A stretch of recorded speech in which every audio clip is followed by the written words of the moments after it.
అసలు నవగ్రహాలను పూజించటం వల్ల మనకు కలిగేటటువంటి లాభం ఏమిటి అంటే, ఆదిత్యాయ చ సోమాయ మంగళాయ బుధాయ చ గురు శుక్ర శనిభ్యస్య రాహవే కేతవే నమః.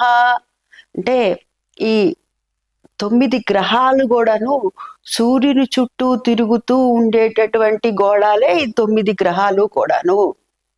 మన జీవితంలో జాతక చక్రంలో మన జీవిత విషయాలన్నిటినీ కూడాను తెలియచెప్పేటటువంటిదే ఈ గ్రహాల యొక్క అనుగ్రహం మనకు ఉన్నదా లేదా, లేని పక్షంలో మనం ఏం చేయాలి అనేటటువంటిది. అంటే ఈ జాతక చక్రంలో ఈ చక్రాన్ని నియంత్రించేటటువంటిదంతా కూడాను ఈ నవగ్రహాలు. ఈ నవగ్రహాలన్నీ కూడాను మనకి ఏమి చేస్తాయ్యా అని అంటే గనక మన జీవితాన్ని నియంత్రిస్తూ ఉంటాయి.